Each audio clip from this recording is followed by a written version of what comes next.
Alright, let's settle this. Should you train to failure? Or is it just a waste of energy? Some say you have to push every set until your muscles give out, or you're leaving gains on the table. Others say that's a one-way ticket to burnout. So, what's the truth? Today, we're breaking down how training to failure actually affects muscle growth and strength, and whether you're doing it wrong. Let's get into it. First, what even is training to failure? It means doing reps until you physically can't do another one with good form. Think of it like repping out on bench press, and on that last rep, your arms are shaking, you're stuck under the bar, and you need a spotter to save your life. That's failure.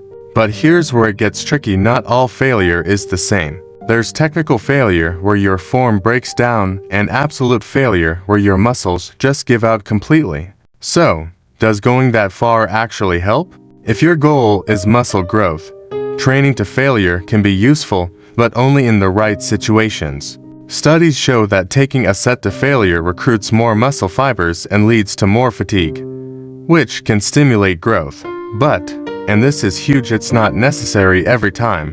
Why?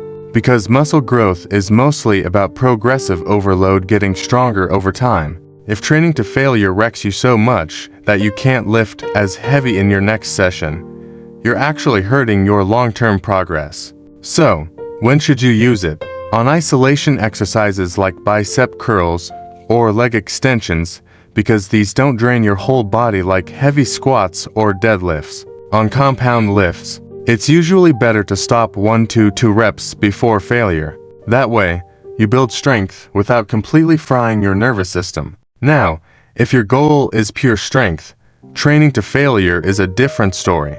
Strength is all about lifting heavier weights over time, and the problem with failure is that it burns you out too fast. Let's say you're doing squats. If you train to failure every time, your form breaks down, your recovery takes forever, and your next session suffers.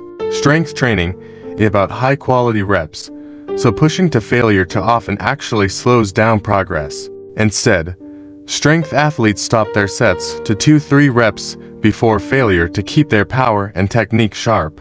The goal isn't just to survive the set, it's to lift heavy and come back stronger next session. So, should you ever go to failure? Why, yes, but only at the right times. Here's when it makes sense. On isolation exercises like curls, lateral raises, or tricep push-downs. On your last set of an exercise if you want to push hard without ruining the rest of your workout.